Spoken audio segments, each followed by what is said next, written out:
আমি আমার নিজের বরত্বের কথা বলি না, আল্লাহ রাব্বুল আলামিনের খাস রহমতে আমি 11 বছর বয়সে হাফেজ হয়েছি।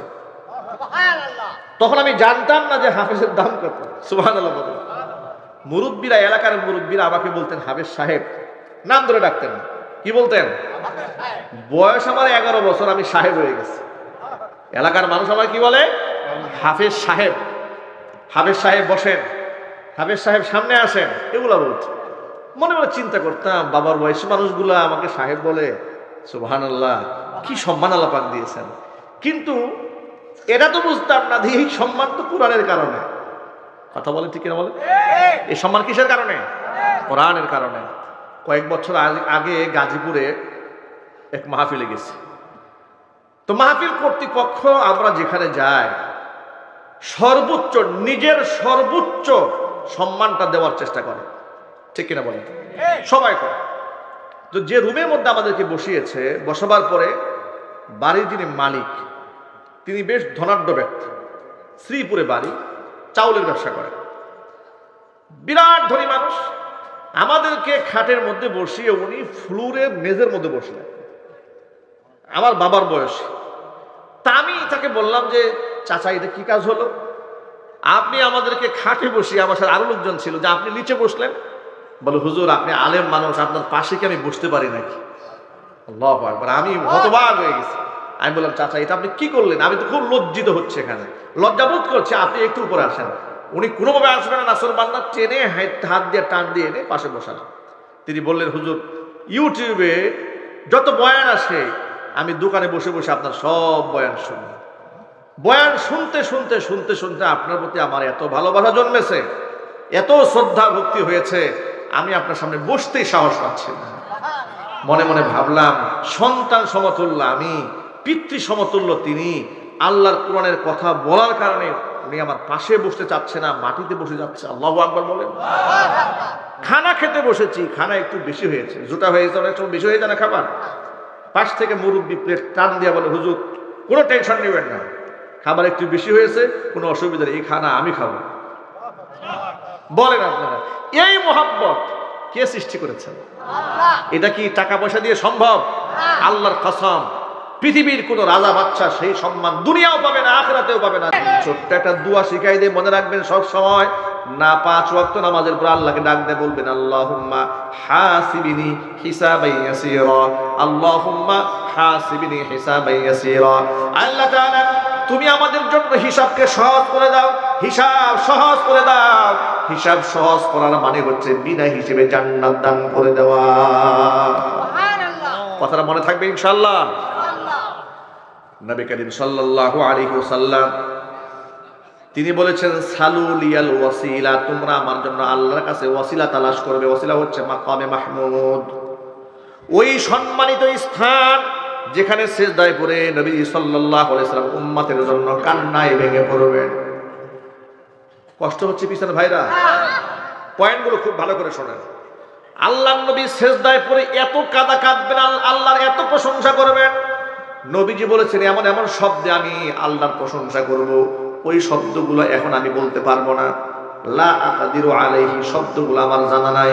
কিয়ামতের দিন আল্লাহ ইলহাম করে আমার অন্তরের মধ্যে শব্দগুলো ঢেলে দিবে। আমি সেই শব্দ দিয়ে আল্লাহর প্রশংসা করব আর সিজদায় পড়ে কান্নায় ভেঙে পড়ব। আল্লাহ পাক আমাকে বলবেন ইয়া মুহাম্মদ ইরফা রাসাক, ও মুহাম্মদ মাথা আপনি উঠান, ওয়াকুল ইউসমা, আপনি আজকে বলেন আপনার কথা আজকে শোনা হবে। ওয়াসাল তো আপনি আজকে চান আপনাকে প্রদান করা হবে। ওয়াসফা তুশাফা, আপনি সুপারিশ করুন, নিশ্চয়ই আপনার সুপারিশ মঞ্জুর করা হবে। আল্লাহর নবী মাথা উঠাবেন, উঠায় বলবেন আল্লাহ আমার তো মনে শান্তি নাই। কেন শান্তি নাই? কি হয়েছে? কষ্ট কেন? রব্বুল আলামিন আমার উম্মতের অসংখ্য মানুষ জাহান্নামে হাবুডুবু খাচ্ছে, দৃশ্য আমার বরদাস্ত হচ্ছে না। আল্লাহ পাক বলবেন আমার হাবিব, যাদের অন্তরে বুটের দানা পরিমাণ ঈমান আছে, জবের দানা পরিমাণ ঈমান আছে, ওই সমস্ত মানুষগুলোকে বাছাই করে করে আপনি জাহান্নাম থেকে বের করে জান্নাতে ঢুকাইয়া দেন। আল্লাহর নবী অসংখ্য জাহান্নামে গ্রেফতার হওয়া উম্মতদেরকে নিজ হাতে জাহান্নাম থেকে বের করে জান্নাতের মধ্যে ঢুকাইয়া দেবেন। ঢুকাই দিয়ে আবারও সিজদায় পড়ে কান্নায় ভেঙে পড়বেন। আল্লাহ পাক আবার পূর্বের মতো একই ডাক দিয়ে বলবেন, মোহাম্মদ মাথা উঠান, আপনি বলেন আপনাকে শোনা হবে, আপনি আসতে চান আপনাকে দেওয়া হবে, সুপারিশ করেন মঞ্জুর করা হবে। আল্লাহ নবী মাথা উঠা করবেন, আল্লাহ পাক বলবেন, ও আমার হাবিব এখন আপনি কি চান? আল্লাহ নবী বলবেন, রব্বুল আলামিন আমার উম্মতের অনেক মানুষ জাহান্নামে আছে। আল্লাহ পাক বলবেন, আদনা মিন বুররা আদনা মিন জাব আদনা মিন বুররাতিন, একেবারে বুটের দানার চাইতে কম ঈমান যার অন্তরে আছে এমন মানুষগুলোকে বাছাই করে করে আপনি জাহান্নাম থেকে বের করে জান্নাতে ঢুকিয়ে দেন। নবীজি সাল্লাল্লাহু আলাইহি ওয়াসাল্লাম দ্বিতীয়বার এই চান্স পাবেন। দ্বিতীয়বারের মতো উম্মতের জন্য কান্না করে অসংখ্য মানুষদেরকে জাহান্নাম থেকে উদ্ধার করে জান্নাতে ঢুকাবেন। তৃতীয়বার নবীজি আবারও সিজদায় পড়ে কান্নায় ভেঙে পড়বেন। আল্লাহ পাক তাকে একই কথা বলবেন, ও মুহাম্মদ মাথা উঠান, আপনি চান আপনাকে দেওয়া হবে, সুপারিশ করে মঞ্জুর করা হবে, বলেন আপনার কথা আজকে শোনা হবে। আপনারা কি একটু আন্দাজ করতে পারেন আদম আলাইহিস সালাতু ওয়াস সালাম থেকে শুরু করে কিয়ামত পর্যন্ত কি পরিমাণ মানুষ? এই সমস্ত মানুষগুলা কেউ কথা বলতে সাহস পাচ্ছে না। ওই মজলিসে আল্লাহ একজন ব্যক্তিকে বলবেন, মাথা উঠান, আপনি বলেন শোনা হবে। আল্লাহু আকবার বলেন, আপনি বলেন আপনার কথা আজকে শোনা হবে, আপনি আজকে চান আপনাকে দেওয়া হবে, সুপারিশ করে মঞ্জুর করা হবে। নবী করিম সাল্লাল্লাহু আলাইহি ওয়াসাল্লাম তৃতীয়বারে মাথা উঁচা করবেন। আল্লাহ পাক বলবেন, হাবিব এখন আর কি চাওয়ার আছে? নবীজি সাল্লাল্লাহু আলাইহি ওয়াসাল্লাম বলবেন, রব্বুল আলামিন এখনো পর্যন্ত আমার উম্মতের অসংখ্য মানুষদের কাছে দেখতে পাচ্ছি জাহান্নামে হাবুডুবু খাচ্ছে। আল্লাহ পাক বলবেন, আমার হাবিব যাদের অন্তরে আদনা আদনা মিন শাইরা, যাদের ঈমান আছে একেবারে জবের দানার চাইতে কম, তার চাইতেও কম, আদনা থেকে আদনা একেবারে কম ঈমান যাদের অন্তরে আছে, এদেরকে আপনি জাহান্নাম থেকে বের করে নিয়ে যান। জাহান্নাম থেকে বের করে নিয়ে যান। কয়বার হলো? তিনবার।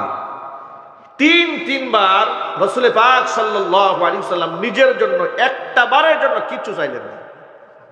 সেই স্ত্রী মা খাদিজাতুল কুবরা, যার ব্যাপারে দুনিয়া থেকে রাসূল দোয়া করেছিলেন, হে আল্লাহ খাদিজাকে দুনিয়া থেকে তুমি আমার কাছ থেকে নিয়ে গেছো, কাল হাসরের মাঠে যেন আমি খাদিজাকে না হারায় যাই। সেই খাদিজাকেও চাইলেন না, হাসান হুসাইনের জন্য কিচ্ছু চাইলেন না, সব উম্মতের জন্য চেয়েছেন। আল্লাহু আকবার। উম্মাকে কত ভালোবেসেছেন আল্লাহ রাসূল। এই জন্য কোরআন মাজিদে বলেছেন, লাকাদ জাআকুম রাসূলুম মিন আনফুসিকুম আজিজুন আলাইহি মা আনিতুম আজিজুন আলাইহি মা আনিতুম হারিসুন আলাইকুম বিল মুমিনিনা রাউফুর রহিম।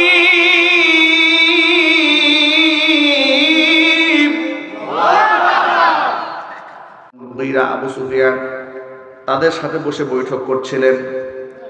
এমন সময় হযরত আব্দুল্লাহ ইবনে উম্মে মাকতুম রাদিয়াল্লাহু তাআলা আনহু তিনি শুনতে পেলেন কোরআন শরীফের আয়াত নাযিল হয়েছে। এই কথা শুনে তিনি দৌড়ায় রাসূল পাক সাল্লাল্লাহু আলাইহি ওয়াসাল্লামের কাছে গেলেন।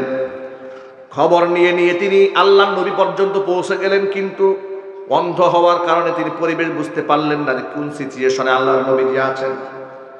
আল্লাহর নবী সাল্লাল্লাহু আলাইহি সাল্লামের দরবারে গিয়ে হুজুরকে ডেকে বললেন, আল্লিমনি ইয়া রাসূলুল্লাহ মিম্মা আল্লামাকাল্লাহ। ও আল্লাহর রাসূল, আল্লাহ আপনাকে যা শিখিয়েছেন সেটা আপনি আমারে শিখাইয়া দেন। অন্ধ সাহাবী, সুবহানাল্লাহ। এখানে অনেক চক্ষুষ্মান আছেন, যাদের চোখ আছে, তারা দেখেও কোরআন শরীফটা পড়তে জানে না। এমন লোক কি সমাজে কম না বেশি? এটা কি আমাদের জন্য একটা লজ্জাজনক কথা নয় ভাই? এটা কি একটা দুঃখজনক কথা নয় যে আমরা সব পড়তে পারি, কিন্তু যেটা পড়া ফরজ ছিল আমরা সেটাই পড়তে পারি না? এটা কি আমাদের ব্যর্থতা নয়? আমাদের রাখবেন কিয়ামতের দিন আল্লাহর নবী যে আমাদের পক্ষে সুপারিশ করবেন, এই কথা তো নিশ্চয়ই আপনারা জানেন। আমাদের নবীজি সাল্লাল্লাহু আলাইহি ওয়াসাল্লামের একটা উপাধি হচ্ছে তিনি শাফিউল মুযনিবিন। গুনাহগার বান্দাদের জন্য তিনি একজন সুপারিশকারী, ঠিক কিনা বলেন? আপনারা রওজাতুম মিন রিয়াজুল জান্নাহ গিয়েছেন, অনেকেই গেছেন। যারা যান নাই আল্লাহ পাক যাওয়ার তৌফিক দান করেন, যারা গিয়েছেন আল্লাহ বারবার যাওয়ার তৌফিক দান করেন। রাসূলের রওজার সামনে দাঁড়িয়ে লোকেরা কি বলে? আসসালাতু ওয়াসসালামু আলাইকা ইয়া রাসূলুল্লাহ, আসসালাতু ওয়াসসালামু আলাইকা ইয়া হাবিবাল্লাহ, আসসালাতু ওয়াসসালামু আলাইকা ইয়া শাফিআল মুযনিবিন, আসসালাতু ওয়াসসালামু আলাইকা ইয়া রাহমাতাল লিল আলামিন। ঠিক কি না? রাসূলের রওজার সামনে গিয়ে আপনারা বলেন শাফিউল মুযনিবিন, কেন বলেন? অর্থ কি? গুনাহগারদের জন্য সুপারিশকারী। সুবহানাল্লাহ বলেন। কিন্তু এই তথ্য আপনারা নিশ্চিত থাকেন, শুধুমাত্র আল্লাহর নবী গুনাহগারদের পক্ষেই সুপারিশ করবেন এতটুকু সীমাবদ্ধ নয়। وقال الرسول يا ربي إن قوم اتخذوا هذا القرآن مهجورا। নবী করিম সাল্লাল্লাহু আলাইহি ওয়াসাল্লাম কিয়ামতের দিন কিছু মানুষের বিরুদ্ধে আল্লাহর আদালতে নিজে সাক্ষী হয়ে দাঁড়ায় যাবেন। আল্লাহ রাসূল বলবেন, আয় আমার রব, ইন্না কওমি ইত্তাখাযু হাযাল কুরআনা মাহজুরা, আমার কওমের লোকেরা এই কোরআনটাকে পরিত্যক্ত একটা বই বানিয়ে ছেড়ে দিয়েছিল। এদের পুরো মূল্য ছিল না আমার এই কওমের লোকদের কাছে। এই সমাজে এখন এমন অসংখ্য লোক আছে যাদের কাছে কোরআনের 4 পয়সার কোনো দাম নাই। বলেন না কেন আপনারা? যদিও সে মুখে বলবে না, কিন্তু বাস্তবতায় তাই করে। প্রমাণ দেয় আপনাদের সামনে। আচ্ছা, আপনার সন্তান স্কুলে, কলেজে, বিশ্ববিদ্যালয়ে লেখাপড়া করলে লক্ষ লক্ষ টাকা খরচ করেন, এটা কি সত্য না মিথ্যা? আরো জোরে বলেন। এ কথাও তো সত্য যে লোক স্কুলে, কলেজে, ইউনিভার্সিটি বাচ্চাকে পড়ানোর জন্য মাসে 10,000 টাকা বাজেট করে, সে কোরআন শেখার জন্য 1,000 টাকাও বাজেট করে না। কেন? তার কাছে কোরআনের অনেক দাম আছে এই জন্য নাকি? না, তার কাছে 4 পয়সার মূল্য নাই। বরং প্রাইভেট যদি কেউ পড়ায়, কোনো শিক্ষক মাসে 2,000 টাকাও যদি বেতন দেয়, তারা বলে হুজুরি এত টাকা দিয়ে কি করবে? কথা বলেন। উনি 4,000, 5,000, 10,000 টাকা ইংরেজি, ম্যাথমেটিক্স, অঙ্কের পেছনে খরচ করবে, বিজ্ঞানে খরচ করবে, কোনো প্রশ্ন আসে না। ডাক্তারি পড়াতে গেলে 25 লাখ, 30 লাখ, 40 লাখ, 50 লক্ষ টাকা খরচ হয়। এখানেও কোনো আপত্তি নাই। যত আপত্তি আছে কোরআন পড়তে গেলে হুজুরি এত টাকা দিয়ে কি করবে? কথা বলেন ঠিক কিনা? এই জন্য সমাজের লোকেরা আলেমদেরকে দাম দেয় না, মুয়াজ্জিনদেরকে তো মূল্যই দেয় না। যদি এই এলাকায় অনেক দাম দেয়, ঠিক না? না, দাম দেয় না, কোথাও দাম দেয় না। এটা অত্যন্ত লজ্জাজনক ভাই। মনে রাখবেন, কিয়ামতের দিন মুয়াজ্জিন সাহেবকে আল্লাহ সুপারিশের সুযোগ দেবেন। জোরে কর না সুবহানাল্লাহ। হাফেজ কোরআনদেরকে সুপারিশের সুযোগ দেবেন, আলেমদেরকে আল্লাহ তাআলা সুপারিশের সুযোগ দেবেন। সর্বপ্রথম আল্লাহ তাআলা নবীদেরকে সুপারিশ করার সুযোগ দিয়ে দিবে। জোরে কর আল্লাহু আকবার। হাদিস শরীফের মধ্যে এসেছে, ইয়াশফাউ ইয়াউমাল কিয়ামাতি সালাসাতুন আল আমবিয়া সুম্মাল উলামা সুম্মাশ শুহাদা। সুপারিশ করার সুযোগ পাবে প্রথমত 3টা শ্রেণী। 1 নাম্বার হচ্ছে উলামারা সুযোগ, 1 নাম্বার হচ্ছে নবীগণ সুপারিশ করার সুযোগ পাবেন। প্রথমত সমস্ত নবীরা আল্লাহর ভয়ে হাসরের ময়দানের ভয়াবহ চিত্র দেখে সমস্ত নবীরা পর্যন্ত চুপ হয়ে যাবেন। ইয়া নাফসি ইয়া নাফসি বলে কান্নায় ভেঙে পড়বেন। হাসরের সমস্ত মানুষগুলো দৌড়ায়া আদি পিতা হযরত আদম আলাইহিস সালাতু ওয়াস সালামের কাছে যাবে, গিয়ে বলবেন, ইসফালি দুররিয়াতি, আপনি তো আমাদের পিতা হন। হযরত আদম আলাইহিস সালাতু ওয়াস সালাম আমাদের কি হন? জোরে বলেন। কথা বলেন। নিজের বাবার পরিচয় দিতে কি লজ্জা হয় নাকি ভাই? আদম আলাইহিস সালাম আমাদের কি হন? আমাদের বাবা হন। সুবহানাল্লাহ পড়েন। এই কথাটা কেন আপনাদের মুখ থেকে শোনাইলাম, উচ্চারণ কেন করালাম শোনেন। এই পৃথিবীর অসংখ্য মানুষ অপপ্রচার চালায় যে আদম আলাইহিস সালাতু ওয়াস সালাম থেকে বিশ্ব পরিমণ্ডলে মানুষের আবিষ্কার হয় নাই, বরং মানুষের পূর্বপুরুষ ছিল বানর। আচ্ছা, আপনাদের কি মনে হয় আমি কাল্পনিক কথা বললাম? এটা কিন্তু গত বছর শিক্ষা সিলেবাসে বাচ্চাদের বইয়ের মধ্যে ঢুকে দেওয়া হয়েছে গল্পের আকারে। আপনারা তো চিন্তাই করতে পারেন না যে স্বৈরাচারী মনে হয় বিএনপি আর জামাতের উপর নির্যাতন চালিয়েছে। না, স্বৈরাচারী এই দেশের শিক্ষা সিলেবাসের উপর টর্চার করেছে। আদর্শকে ধ্বংস করে দিয়েছে, নির্লজ্জতা প্রতিষ্ঠা করার আন্দোলন করেছে, সমকামিতাকে প্রমোট করেছে, বেহায়াপনাকে উস্কে দিয়েছে, মাদ্রাসা মাহফিলগুলো বন্ধ করে দিয়েছে, পক্ষান্তরে নাচ গানের অনুষ্ঠানকে একেবারে ব্যাপক করে দিয়েছে। কথা বলতে হবে, ঠিক কিনা?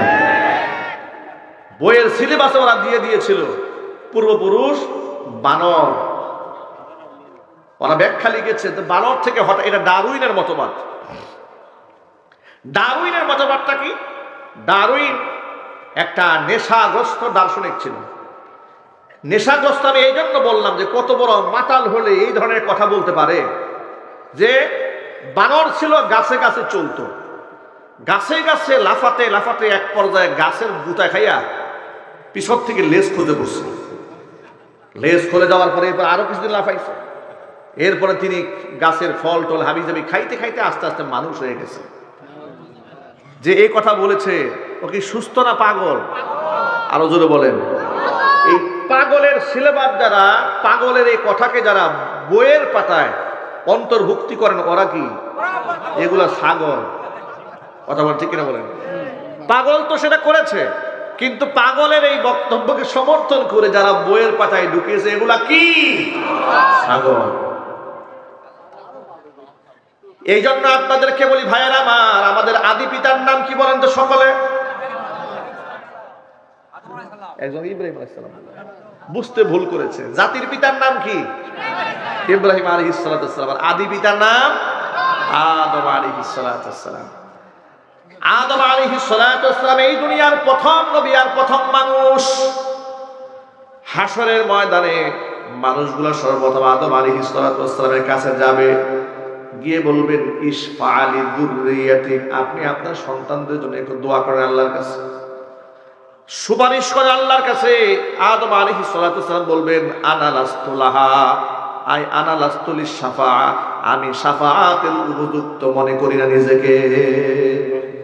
আমি আজকে রবের সামনে কোনো কথা বলতে পারবো না, তবে তোমাদেরকে আমি একটা সাজেশন দেই, সাজেস্ট করি তোমাদেরকে, পরামর্শ দেই, তোমরা চলে যাও আল্লাহ নবী সাল্লাল্লাহু আলাইহি ওয়াসাল্লাম, আল্লাহ অন্যতম নবী আদমের সানি যাকে বলা হয় হযরত নূহ আলাইহিস সালাতু ওয়াসসালামের কাছে চলে যাও। লোকেরা নূহ আলাইহিস সালাতু ওয়াসসালামের কাছে যাবে, গিয়ে বলবেন ইশফা লানা, আমাদের জন্য একটু সুপারিশ করেন। নূহ আলাইহিস সালাতু ওয়াসসালাম বলবেন আনা লাস্তু লাহা, আমি এর উপযুক্ত নই, বরং তোমরা চলে যাও জাতির পিতা ইব্রাহিম আলাইহিস সালাতু ওয়াসসালামের কাছে। মানুষগুলো দৌড়ে ইব্রাহিম আলাইহিস সালাতু ওয়াসসালামের কাছে যাবে। ইব্রাহিম আলাইহিস সালাতু ওয়াসসালাম বলবেন আনা লাস্তু লাহা, আমি সুপারিশ করার উপযুক্ত নই, বরং আমি তোমাদেরকে সাজেশন করি তোমরা নবী মুসা কালিমুল্লাহর কাছে চলে যাও। মুসা কালিমুল্লাহর কাছে যাওয়ার পরে তিনি বলবেন আনা লাস্তু লাহা, আমি এর উপযুক্ত নই, বরং তোমাদেরকে আমি একজন নবী সাজেস্ট করি, তিনি হচ্ছেন ঈসা রূহুল্লাহ। ঈসা আলাইহিস সালাতু ওয়াসসালামের কাছে যাও, তিনি আল্লাহর সাথে কথা বলতে পারবেন।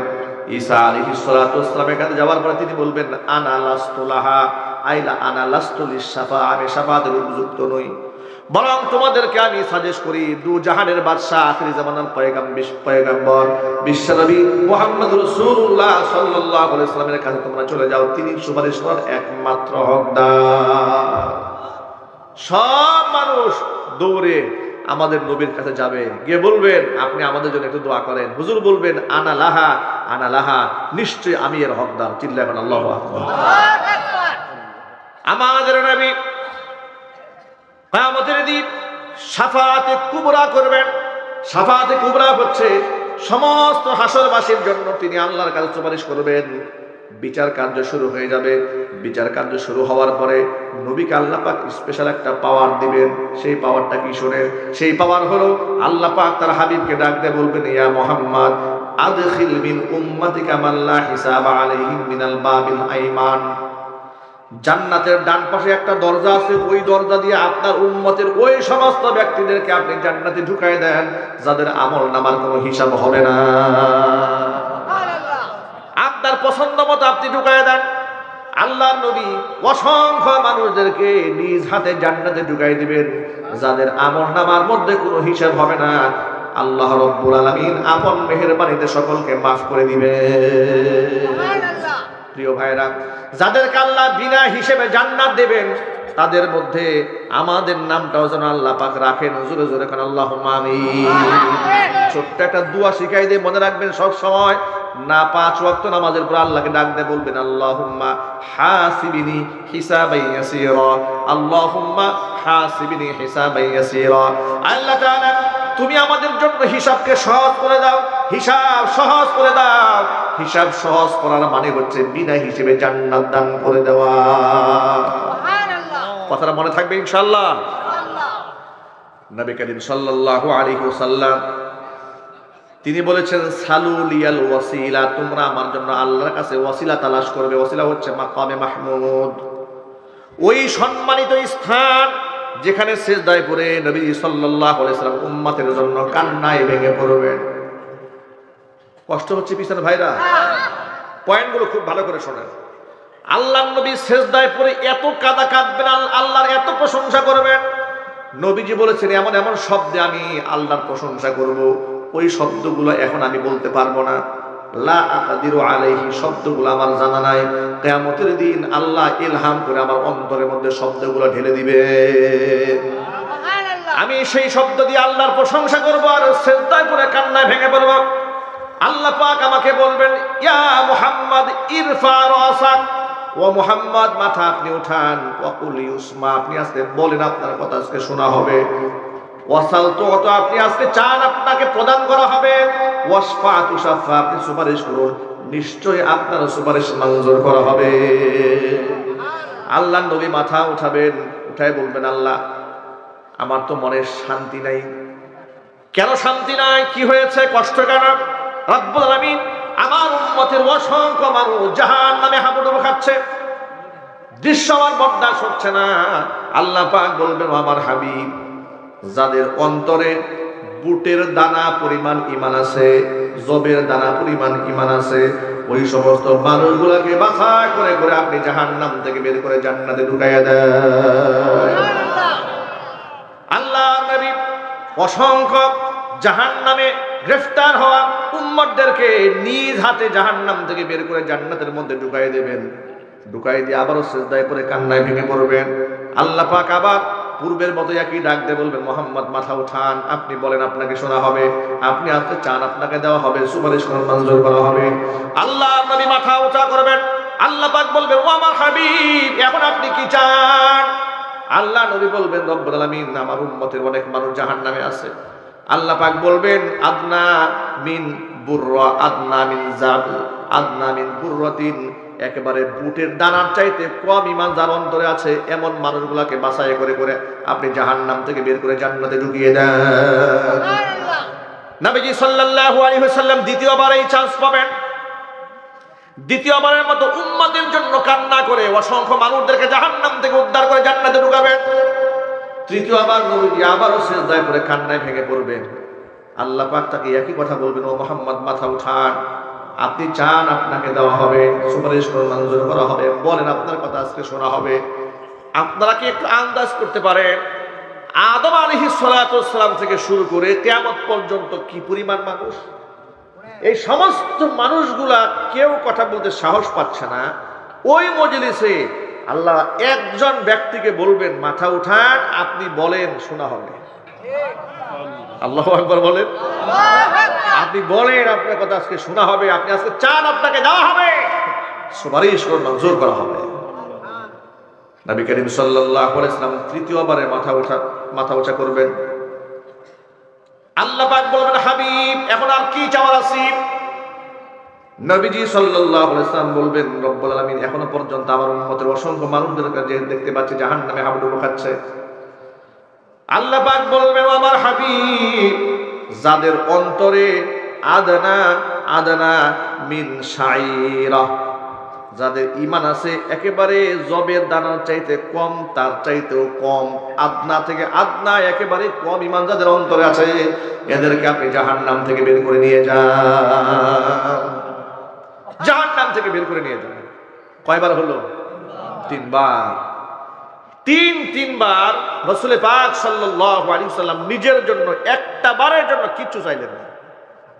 সেই স্ত্রী মা খাদিজাতুল কুবরা, যার ব্যাপারে দুনিয়া থেকে রাসূল দোয়া করেছিলেন, হে আল্লাহ খাদিজাকে দুনিয়া থেকে তুমি আমার কাছ থেকে নিয়ে গেছো, কাল হাসরের মাঠে যেন আমি খাদিজাকে না হারায় যাই।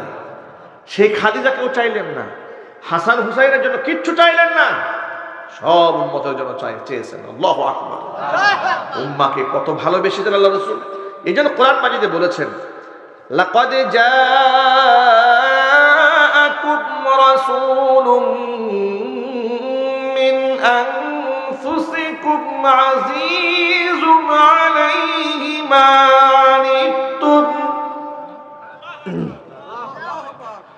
আজিজুন আলাইহি মা আনিতুম হারিসুন আলাইকুম বিল মুমিনিনা রাউফুর রহিম।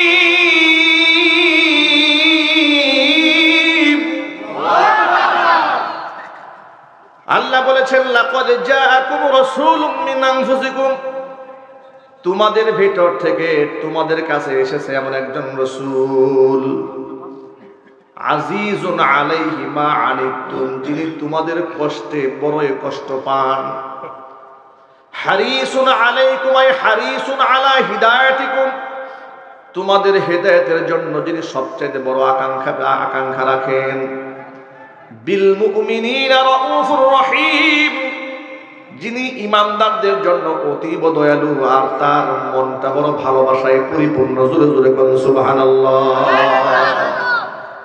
কত মুহাব্বত উম্মতের জন্য। 4 বার সুযোগ পাবেন, 3 বার চান্স দেওয়া হয়েছে, একটা বার তিনি নিজের জন্য কিছু চাইলেন না, তিনি তার ছেলের জন্য চান না, মেয়ের জন্য চাইলেন না, পরিবারের জন্য কিচ্ছুই চান না, আহলে বাইতের জন্য টু শব্দ পর্যন্ত করলেন না। এবার 4র্থবারের মতো আবারও সিজদায় পড়ে কান্নায় ভেঙে পড়লেন। আল্লাহ পাক বলবেন, ও আমার হাবিব মাথা উঠান, কি বলার বলেন, যা বলার আপনি বলেন, আপনার কথা আস্তে শোনা হবে, আপনি যা চাবেন আপনাকে দেওয়া হবে, সুপারিশ করে মঞ্জুর করা হবে। 4র্থবারের মতো শেষবারের মতো মাথা উঠাইয়া আল্লাহর কাছে এমন একটা দাবি করে বসবেন, আপনারা শুনে অবাক হয়ে যাবেন। নবী করিম সাল্লাল্লাহু আলাইহি ওয়াসাল্লাম আল্লাহকে ডাকতে বলেন, রব্বুল আলামিন দেখতে চায় না কার অন্তরে কতটুকু ঈমান আছে, একটা সুযোগ আপনি আমাকে শেষবারের মতো দান করেন। গোটা জীবনে যে ব্যক্তি লা ইলাহা ইল্লাল্লাহ একটা বার বলেছে ঈমানের সাথে, ঈমান কতটুকু আছে আর কতটুকু গেছে দেখব না। সারা জীবনে শুধুমাত্র কেবলমাত্র একটা বার শুধু লা ইলাহা ইল্লাল্লাহ বলেছে এমন ব্যক্তি একজনকেও জাহান্নামে রাখবো না, সবগুলাকে আমি জান্নাতে নিয়ে যাব। আল্লাহ পাক তার রাসূলকে থামিয়ে দেবেন, থামিয়ে দিয়ে বলবেন, ও আমার হাবিব আপনার জন্য যতটুকু করার ছিল আপনি করেছেন, এখানে আপনার আর কোনো হক নাই, এখন আমার হক শুরু হয়ে গেছে। সুবহানাল্লাহ বলেন। আল্লাহর একটা ওয়াদা আছে রাসূলুল্লাহর সাথে, দুনিয়া থেকে নবী করিম সাল্লাল্লাহু আলাইহি ওয়াসাল্লামের সাথে আল্লাহ পাকের একটা ওয়াদা আছে। সেই ওয়াদা হচ্ছে, ইন্না সানুরজিকা ফি উম্মাতিকা ওয়ালা নাসুক, ও আমার হাবিব আপনার উম্মতের ব্যাপারে অচিরে আপনাকে আমি সন্তুষ্ট করে ছাড়বো, আপনার উম্মতের ব্যাপারে আপনার মনের মধ্যে আমি কোনো কষ্ট রাখবো না। আপনারা একটু ইমানদারের মতো জবাব দেবেন, আল্লাহ মিথ্যা ওয়াদা করেন? আরো জোরে বলেন, ওয়ামান আসদাকু মিনাল্লাহি কিলা, আল্লাহর চাইতে সত্যবাদী আর কেউ নাই। এখন আল্লাহর নবী তো দাবি করেছিলেন যারা জীবনে একটা বার লা ইলাহা ইল্লাল্লাহ বলেছে এগুলাকে জাহান্নাম থেকে বের করে নিয়ে আসবেন। নবীজিকে আল্লাহ থামায় দিবেন, থামেন। আল্লাহ পাক এরপরে বলবেন, ওয়া জিবরিয়াই ওয়া ইজ্জতি ওয়া কিবরিয়াই ওয়া কুদরতি, আমার শক্তি সামর্থ্যের কসম, আমার ইজ্জতের কসম, আমার বরত্বের কসম, আমার রাজত্বের কসম করে বলছি, লা উখরিজান্না মান ক্বালা লা ইলাহা ইল্লাল্লাহ, যারা জীবনে একটা বার ঈমানের সাথে লা ইলাহা ইল্লাল্লাহ বলেছে ওই সমস্ত ব্যক্তিদেরকে আমি আল্লাহ নিজ হাতে জাহান্নাম থেকে বের করে জান্নাতের মধ্যে ঢুকাইয়া দেব। কত দয়া আল্লাহ পাকের বান্দার, সুবহানাল্লাহ বলেন, কত মায়া। বোঝাতে চেয়েছে আপনাদের সামনে নবীজির কত মহব্বত উম্মতের প্রতি, এত ভালোবাসা রাসূলের আছে। এরপরে নবীজি সাল্লাল্লাহু আলাইহি ওয়াসাল্লাম বলবেন, ইন্না কওমি ইত্তাখাযু হাযাল কুরআনা মাহজুরা। কোরআনকে যারা অবহেলা করেছে তাদের বিরুদ্ধে নবীজির নালিশ আছে, ঠিক কিনা বলেন? কোরআনকে যারা অবহেলা করেছে তাদের বিরুদ্ধে রাসূলের নালিশ নাই, আছে। আচ্ছা, আপনারা কি কেউ চান যে কিয়ামতে নবীজি আমার বিরুদ্ধে মামলা করুক? একজনও চান? কেউ কি চায়? রাসূল যদি কারো বিরুদ্ধে দাঁড়ায় যায় তার মুক্তির রাস্তা কোথায়? আল্লাহ রাসূল যদি কারো বিরুদ্ধে বলে মুক্তির কোনো পথ থাকবে? থাকবে না। এই জন্য কোরআনকে আপন বানাই নিতে হবে।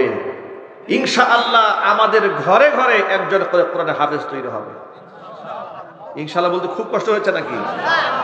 কি মনে হয় ছেলে হাফেজ হলে, নাতি হাফেজ হলে আপনি ঠকবেন? আল্লাহ আপনাকে জিতাই দেবে দুনিয়ায় এবং আখিরাতে। আপনাদেরকে আমি আমার নিজের বরত্বের কথা বলি না, আল্লাহ রাব্বুল আলামিনের খাস রহমতে আমি 11 বছর বয়সে হাফেজ হয়েছি। তখন আমি জানতাম না যে হাফেজের দাম কত। সুবহানাল্লাহ। মুরব্বীরা, এলাকার মুরব্বীরা আমাকে বলতেন হাফেজ সাহেব, নাম ধরে ডাকতেন। কি বলতেন? বয়স আমার 11 বছর, আমি সাহেব হয়ে গেছি। এলাকার মানুষ আমায় কি বলে? হাফেজ সাহেব। হাফেজ সাহেব বসেন, হাফেজ সাহেব সামনে আসেন, এগুলা বলছে। মনে মনে চিন্তা করতাম, বাবার বয়সী মানুষগুলা আমাকে সাহেব বলে, সুবহানাল্লাহ, কি সম্মান আল্লাহ পাক দিয়েছেন।